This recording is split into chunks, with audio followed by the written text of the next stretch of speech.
Hello there, friends. This is Spencer Michaud, and today we're going to be talking about Venus moving through the second decan of Pisces.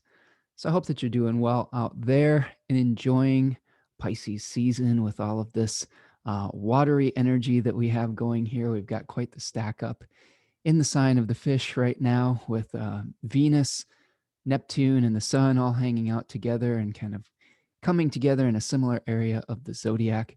So today we're going to be talking about Venus moving through 10 degrees of Pisces all the way up until 20 degrees of Pisces. So the second 10-degree section. And we're going to talk a little bit about Venus squaring the nodes, a condition that we could look at called being at the bends. We'll examine that a little bit. We'll talk about Venus conjoining the fixed star Achernar at 15 degrees of Pisces, and also the fixed star Ankaa, which was in the constellation of the Phoenix. So some themes of resurrection. And then we'll talk a little bit about Venus's application or adherence, I guess you could call it, if you want to be a little bit more technical, to Neptune. Venus is coming together with Neptune during this part of the cycle. It won't perfect until 20 degrees of Pisces, but we'll be starting to feel the energy through the end of this decanic transit. As we always do, we will talk tarot and we will talk about the I-Ching and, get into some of the stories of what we are experiencing. If you are a fan of this channel, make sure that you are subscribed, turn on the notification bell. Tell me what your experiences are of Venus and Pisces so far. We've been kind of going on a journey with Venus in a very good shape, very good condition so far in its exaltation. So make sure that you're keeping me updated on how your life is going, hitting that like button. If you like the work that I do, you can support me at buymeacoffee.com. All right, we are going to share our chart here. So let's see what we've got. Okay. So here we are looking at the transits of Venus through the second decan of Pisces. This is going to be happening from March the 5th, 2021, up until March the 13th, at the very beginning of each of those days. And Venus is in pretty good shape right now. This is an interesting place for Venus because it has a whole lot of dignity. And that says it's said to have some power in this particular sign in specifically. It was said to be in its exaltation, sort of at the top of the wheel of fortune. Um, I've learned through my studies with nightlight astrology, kind of this concept of exaltation and fall being related to fortune and the moon, kind of this wheel of karmic destiny, right? And when we are having a planet in its exaltation, it's sort of at the height. It is being honored for the placement that it's in, rather than having to dig its way out. Okay, there is a drawback to this too, where if you get to the very height, the next way that you go is down. So we have to keep that in mind when we get to the mountain's peak. We still have to come down the other side, and we could be experiencing some of that type of energy with Venus and Pisces right now ruling both of our Taurus and Libra houses. So the other kind of dignity that Venus has right now as she is moving very fast through Pisces is that she is also the triplicity ruler of the water signs during the day. So when a planet has triplicity dignity, it basically is related to the element that it's in. So it's kind of in its element, quote unquote. There's some medieval literature that talks about a planet having the support of its guild members. So kind of this communal support. Um, Robert Schmidt talks about kind of triplicity relating to the trines of the Thema Mundi because elements were trined to one another. So a planet or a similar element was trined in the Thema Mundi. So this kind of Jupiterian support that we may be receiving from a triplicity dignity. Venus will be also moving through the last few degrees of her bound or term from 0 to 12 degrees of Pisces. So this is some extra dignity where Venus can kind of set its own curriculum for the first few days of this transit. it will then be moving into the terms of Jupiter, its host. So that's kind of a complicated way to say that we have all these different types of dignities that we examine when we are looking at a planet and trying to determine its condition from a Hellenistic perspective or a medieval perspective or whatever traditional type of astrology that you practice. So here we can see that Venus is going to be very much connected to her host, Jupiter, who is moving through the second 10-degree section of Aquarius, which is represented by the Six of Swords. So Jupiter is trying to bring order.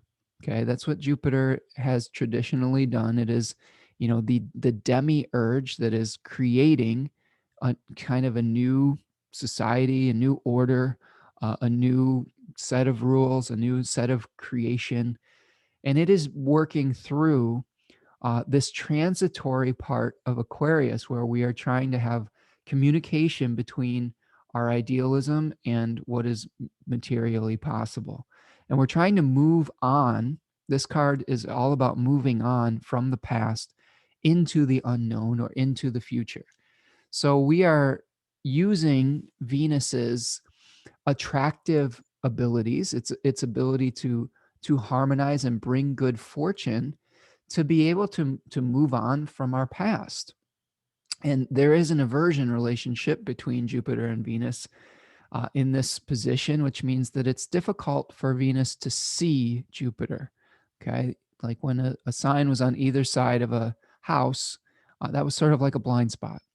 So we may be feeling like we're a little bit confused about where we want to go, how to make this transition into the new reality that we're hoping for. The second decan of Pisces really is a very hopeful place. It is has been associated with like kind of a making a wish and trying to create something new from your imagination. It is a mutable water sign, so we may also be conforming to a certain container and trying to infuse spiritual essence into some kind of new material form. And we may have to really try to find the right achemical balance with that. The card that we're looking at with Venus in the second decan of Pisces is the Nine of Cups. And you can see a figure that has these cups stacked behind him, and he's, sitting like he looks very satisfied, very, you could almost think of him as smug or confident.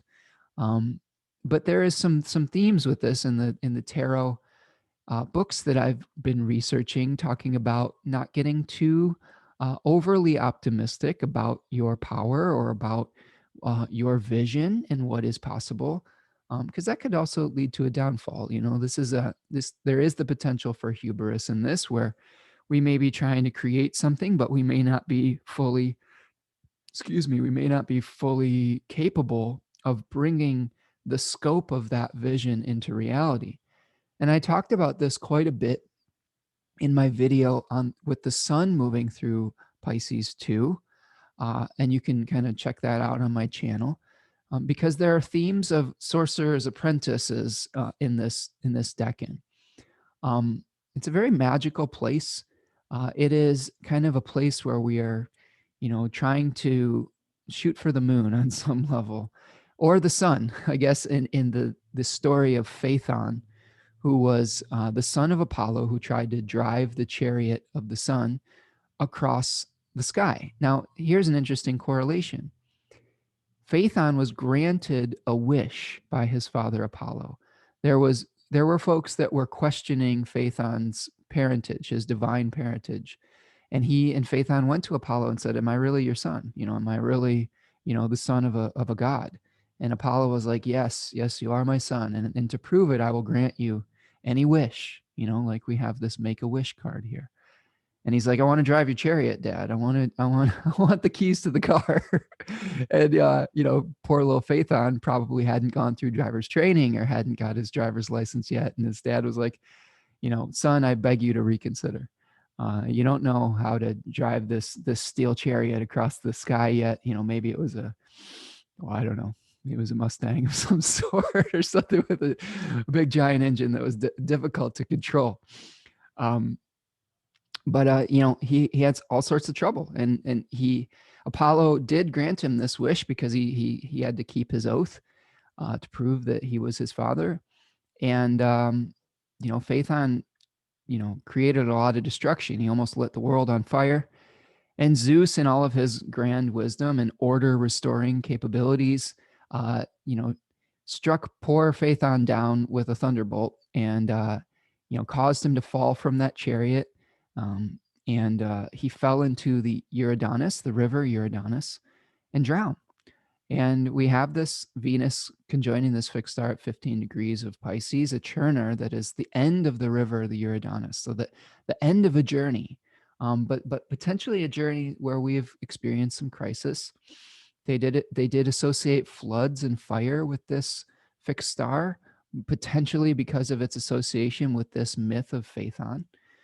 Um, and you know, when we are looking at fixed stars like this, we want to look at the nature of the planet and where we might be experiencing some of these you know, trials and tribulations. And with Venus, it could be, you know, potentially in our relationships. It could be in whatever house that Venus is transiting through in your own life. So take a look at the Pisces area of your chart, and you know, see if there is some trouble with some of the relationships that you have in your life, or a crisis point that you've come to that requires also a death and a rebirth. Now, there's kind of a duality with 15 degrees of Pisces, and we are going to see this conjunction between Venus and Achernar around the 9th of March. So I'll go and I'll show you. We'll move forward here to that position. 2, 3, 4, 5. There we go. Okay, so March 9th or so is where, you know, Venus is going to be hanging out 14 or 15 degrees of Pisces. And this could be maybe some trouble in a relationship where we have to let go of something. We have to make a sacrifice. We have to make a readjustment, a rebalancing. Pisces is a sign that is notorious for having difficulty with boundaries. You know, this is kind of where we're pouring our trust and our faith into whatever comes along, and that can get us into some difficult situations. So be careful that if you are, you know, receiving offers, if you're receiving you know, some kind of partnership offer, that you really take stock of what it could mean for your life moving forward in the long term, especially because Jupiter is asking us to take a long-term view and hover over our life and see how all the pieces fit together. Now, one interesting thing that I was coming across in my research this week is that Venus is at a position called the south bending. So that is when a planet, and Demetra George talks about this with the moon at the bendings, but I've seen other researchers and authors talk about planets being at the bendings of the moon too. So the nodes having to do with like how matter comes into existence, like maybe at the north node, or goes out, is processed old things at the south node.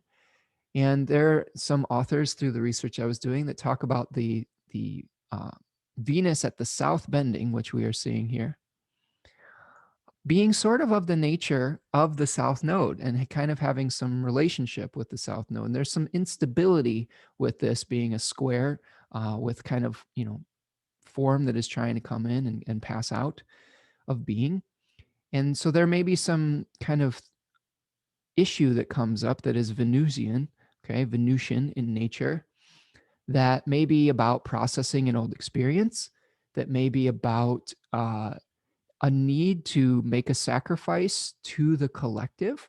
I know in Eastern astrology, like Jyotisha or Vedic astrology, they really think of the South Node in more positive terms, because when we let go of the need to bring something into form, when we let go of material form, their belief is that it brings us closer to a higher spirituality.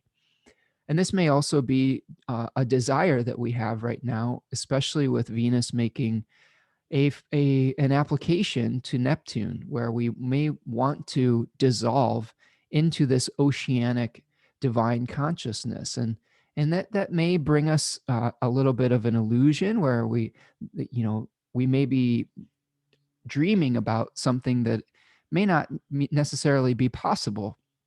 So we have to think about really all the things that are possible within that dream. Okay. Um, we are moving towards a new moon during this cycle as well. The new moon is going to be happening on the 13th at the very end of Venus's journey through this decan. And that's going to be happening in the third decan of Pisces, where once we've gotten clear on our dream, remember we have the search for meaning in the first decan with the Eight of Cups, leaving behind material success in search of a higher spiritual calling, potentially finding the vision that we want to manifest, and we make a wish, or we dive into the matrix and realize that physical reality is just kind of a, I don't know, an illusion on some level, and that we may have some power to manipulate through spiritual means. And then we see this third decan of Pisces with the 10 of Cups, where we see this attainment of a spiritual consciousness, or the vision, or the sacrifice that is necessary to bring it into reality, because that's a Mars ruled decan. This decan that we're talking about here, this 10-degree section, is Jupiter ruled. So this is a very expansive, like, let's see what's possible. Let's shoot for literally the stars, right? Let's try to expand into the infinity of our dream and of our awareness. And eventually we'll have to make sacrifices in the end of Pisces if we really want to bring that spiritual consciousness to the material plane. So the other thing to think about is, as we move through this decan, is that the moon is waning for the most of this cycle, releasing something. And this, I think, really speaks to Venus at the bend. So we may be tying up some loose ends. We may be needing to remove something old before we can start something new. And that may cause us to have some emotions that bubble up. We may be very much idealizing the past as well. I had an old friend call me in the last couple of days, and that was a really a positive force in my astrological journey, that gave me a lot of confidence in doing astrology and transitioning into this field. And she had a really interesting offer for me that will take some thoughts. I'm not ready to reveal that here, but I'll have to think about that opportunity that she brought me. But it was interesting that was something from the past that considers, it takes some consideration, that maybe potentially there could be some over idealization about it, and eventually it will need to be offered up to universal consciousness to figure out whether it's worthwhile and beneficial to the whole. So we'll see. But that there may be something like that in your life, where Venus brings us potential good fortune, and maybe from the past with the Venus at the bends, right? Maybe we are having to consider an opportunity that's just shown up on our doorstep, and really consider how it fits into the framework and the matrix of our life, right? This decan really has some associations with the matrix. Think about, uh, Aphrodite or Venus going into the matrix and, trying to manifest all the most beautiful adornments and beautiful experiences within the matrix, right? Imagine who was that guy that was in the matrix, and he realized that he was in it, and he was like, I just want to, make me forget, and I just want to enjoy this juicy steak, right? He's like, I don't want to know about the old world out there, right? He wants to blend into it and not have any more awareness of the harshness of the reality that he was living before. And I can see Venus and Neptune wanting to have that experience. We may want to blend into this blissful ignorance, right? This blissful unawareness of this blissful beauty with these two planets coming together. And it may cause us to ignore some of the harsher realities that are true in our life too. And so this really begs a question. Are we willing to sacrifice truth for our imagined wish, for our vision, right? And sometimes the vision may not, the truth that we're seeking, may not have any basis in the reality of our life as well. So we have to set limits. And this is the kind of thing that is going to bring us to our I Ching reading. Before I say that, I wanted to talk a little bit about just this Nine of Cups a little bit more. There is an author I like, Benabel Wen, that gives us some affirmations for these cards. And she says with the Nine of Cups, she says, I am accomplished and respected. My past daydreams become my present reality. So this is about making wishes, right? That are and allowing them to manifest. But I want to, like I said, I want to give you a warning because this is co-present with Neptune, that we have to um, be realistic and not get lost in the the need to merge like that figure in the matrix. The other thing to consider before we go on to the I Ching reading is that we do have Mars squaring all of this by whole sign, and that is exploding our options. It's bringing us a plethora of options very quickly. I just joined this new social media app. It's called Clubhouse, and I had a number of people that were encouraging me to join. Many of who feel it's the kind of the next big thing for astrology or for just socialization in general. And after like 3 or 4 people suggested this to me, I finally relented because that's kind of how it is for me. If the first person, I usually say no. Then multiple people, tell me the benefits of it, and then I'll consider it. But it's interesting though, because it is kind of exploding uh, my interaction with people and communicating and having these options to communicate with people and accelerating my communication with people. It could also accelerate certain distractions. It could be very easy to get involved in many conversations that could eventually detract from some of the other work that I want to do or the studies, but I'm giving it a chance. Um, but think about that. We are given a lot of options right now, and what we have to do is whittle down what we are going to allow to either take us towards our goal or to take us off course. I've talked about in my Mars and Gemini video that there are many things that are trying to live right now, but they all can't receive the same amount of attention. So I think that really my compromise with something like Clubhouse is there are scheduled times that you can get on there and do panel discussions. I have one coming up on Monday at 4 o'clock. If you're on Clubhouse, check that out. It's a panel discussion on Venus, the Sun, and Neptune, and I will post a link to that if you want to check that out. But I think that my solution is that instead of just being available all the time to jump into whatever conversation is happening at any moment, is that I will limit the amount of interaction that I have with that to maybe a more intentional participation. Maybe set aside certain times for it rather than just always being available to be distracted. Do you see what I'm saying? So think about that as we look at this hexagram here, because this is just an anecdote from my personal experience right now, um, about how I am reconciling this Mars in Gemini energy with the dream that wants to manifest, and not just denying the good that wants to come through Venus right now too. Uh, I did one interesting thing that popped up was that on Friday, which is Venus's day, I like to do a little prayer in the morning to the planetary deity. And I always kind of thank it for the type of experiences that it could bring me.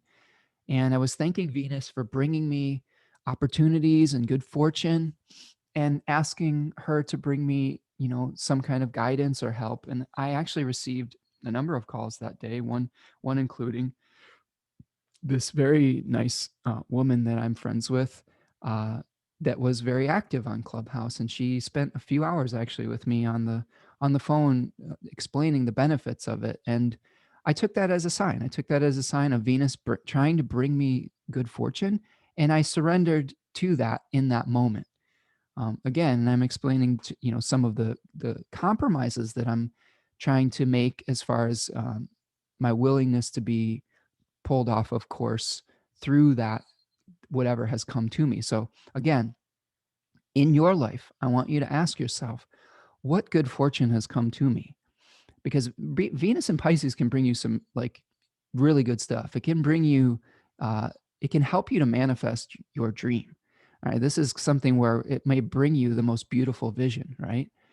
But again, there are always pluses and minuses to our wishes and our dreams. And sometimes we don't always completely understand what we may, how a dream, uh, what kind of life a dream can take on. We may have a vision of what we want to manifest. And if we do manifest it, sometimes it takes on a life of its own. And we have to deal with all the advantages and disadvantages of something coming alive in physical reality. Yeah, it's really fascinating how that works. And I want to hear more about your vision and opportunities that have come to you, and how are you breathing life into it, and how do you plan on managing it like like an entity of its own, if you are going to breathe energy and breathe life into it.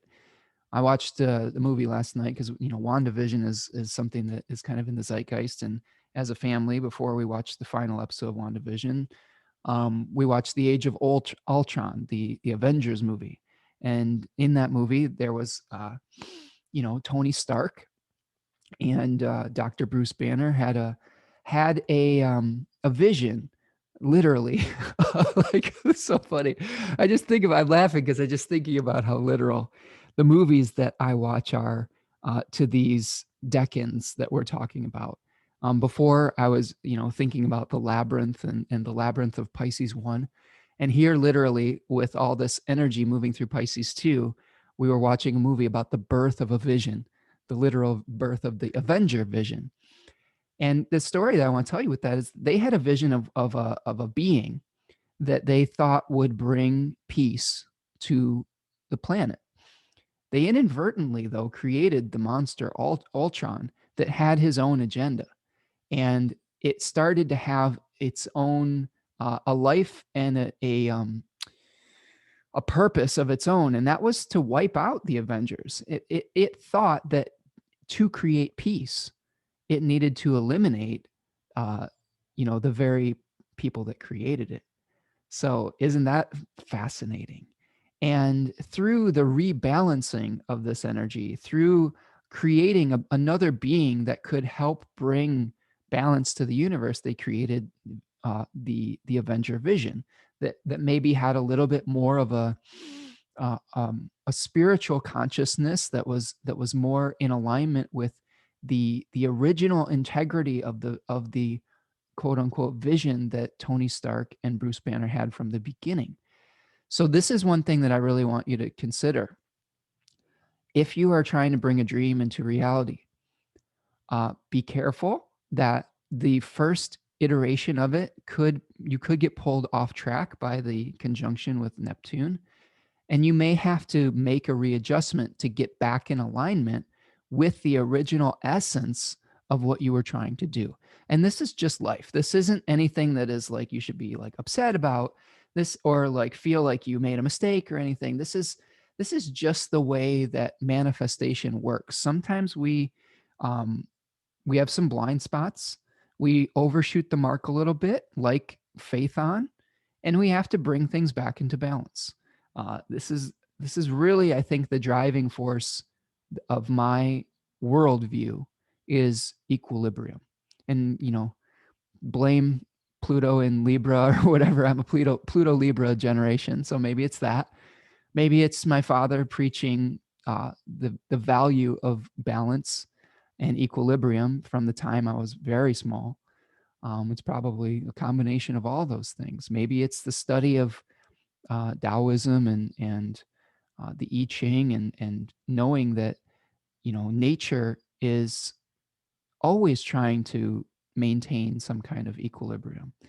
And as human beings, we can kind of get off of that scale. We can tip the scales, but you know, you can bring things back into harmony, right? This is part of, as my teacher Achuta has been saying in this really great video series that he started talking about the beliefs of ancient astrologers. He talks about the assumption that we live in an ordered cosmos, right? And that we are trying to bring harmony, right? That this harmony is maybe one of the goals, and trying to keep that order and keep that peace and keep that balance.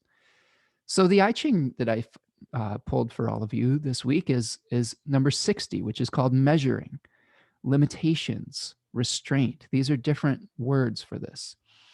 And Hilary Barrett, in her interpretation of the I Ching, called the I Ching, Walking Your Path, asks these questions. She says, what limits apply here? What agreements are at work? Does everyone understand them and find them palatable? Do you? This hexagram is made up of 2 trigrams, okay? 2 trigrams, 2 3-line sections that correspond with different parts of nature. And here we have the stream, okay? Here's the stream, 2 broken lines, and here's the stream on top of the lake.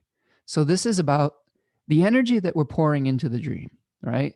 Maybe a mountain stream that is flowing into a lake, filling it with our essence, with our dream, with our vision. And we have to think about how much can we pour into this before it starts to overflow? How much can we drain from it to water the fields they talk about in some of these translations? How much of this how many channels can we dig to irrigate our fields before we drain the original essence and the original animating principle, that the original, life force, the water of life? So we have to set certain limits. We have to have a container for this dream, right? With all these Piscean things, we really have to pay attention to the container that we pour ourselves into, because we will make sacrifices for that particular container. So really be careful what container you're pouring your vision into. So there are 3 changing lines that will bring us to the hexagram: great vigor, great power, great strength, right? And line 3 talks about, we're going to go from the bottom up. Line 3 talks and says, no measure, no limits, hence lamenting, but it's not a mistake. So we may start off in our journey here without any limitations, where we're really, allowing ourselves to dream a little bit. And we may have a little bit of sadness from, not putting limits on things. Like things may feel a little bit out of control, but there may be a learning experience from this. If we haven't managed to kind of like completely, light our world on fire by keeping control of the reins of the chariot that we're trying to drive, we really could learn from this, and it could expand our awareness by, trying to go beyond our former limits. I know I had a beautiful walk with my partner yesterday, and she and I went down and literally took a river walk, and we got to see a muskrat swimming in the river, and that was a really nice experience. We saw ducks and geese hanging out, and we were dreaming a little bit. We were dreaming about maybe somewhere buying a house someday. We rent right now, and that's always been a dream of ours, to have a house with some land in a beautiful place. And we allowed ourselves to dream a little bit, and that was fun. And that is the first step in manifesting a vision, right? Is allowing yourself to not put limitations on it at first, being open like a midwife to receive the divine inspiration. But eventually you have to say, well, what is the reality of your situation? How much does a house cost? What is the timetable? What sacrifices would you have to make to turn that into a reality? All of these things are considerations when we're trying to work with a balance between essence and form. So line 4, as we move up the chain here of hexagram, says peaceful measures creating success. It says your house is put in order. There is no need to force the issue. So this speaks to kind of allowing some of those limitations to form naturally. When we really view something with sobriety, which I would highly recommend actually after allowing yourself to be inebriated with the beautiful oceanic vision, then we have to kind of sober up a little bit and see, okay, what is really possible. But then allow the limitations, the natural limitations to take place. And you don't have to be strict about it. You don't have to be like, severe. You know that you come to terms with some of the possibilities and what is actually possible. And then line 5 says, sweet measures, good fortune. Going on can bring honor. So this speaks to the rules and structures that allow you to enjoy your life. Sometimes there are gentle restrictions and gentle rules that we have that lead to some kind of positive future growth. If we don't have any boundaries, we don't have any limitations, it's very difficult to move forward with our life. There's no direction really, and a lot of the times, like when we're trying to bring a dream into reality, sometimes we have to set a schedule. Sometimes we have to make a budget and save up for it. Like if you want to buy your dream home, you have to set some money aside every day. You have to, think about what a mortgage would look like. You have to think about what your daily expenses would be like. You have to find the right place. You have to do the work necessary. And those all have to fit in to the limitations of your life. So whatever project you're working on now, um, you know, allow yourself to dream, gently scale it back down to a realistic type of achievable scope, and then enjoy the fact that you're working within that scope, and don't lament the fact that it's not the bigger greater vision. Just enjoy the fact that you've set yourself that routine, and with your consistency moving towards your dream, you never know what could happen, right? You may actually get much closer than you imagine. And that will lead to hexagram number 34, great vigor, great power, great strength, thunder above heaven, right? This shock of the new experience that leads to creation. Heaven in the I-Ching is associated with this creative force, this creative power, 3 solid lines, right? Thunder is something that awakens us. So we'll be awakened to this great creative force that will, give us the energy and the power to move forward. Probably during Aries season, right? We're moving towards that spring equinox where we're going to feel a return of the dominance of the light and wanting to move forward like in this martial way. So we still have a period of dreaming. We have a new moon where we may have get clear with our vision around the 13th and realize what is necessary to sacrifice. And then we start getting to work to manifesting. So I think that's what I've got for all of you today. Thank you so much for being here with me today. I appreciate all of you as an audience. Let me know in the comments what dream you're moving towards. Let me know your process and what you are going through as far as trying to turn it into a reality. If you need help sorting out your vision, I'd be happy to help you walk your steps through it through a reading or through something of that nature. I always love hearing from you and helping people to find practical solutions to their problems and to their issues or their challenges that they are facing right now. That is one thing that I really take to heart is how can we take actionable steps on what the chart is presenting us with. So reach out for that. Make sure you're subscribed to the channel if you want to support the work that I do. Hit that like button. If you want to buy me a coffee, that is always appreciated. I've been drinking a lot of tea lately, yerba mate, to get through the research phase and to focus in these very watery Piscean times. So thank you for everyone who's been contributing in that way. And yeah, be kind to one another throughout all of this, and be kind to yourself. We'll see you the next time. Peace.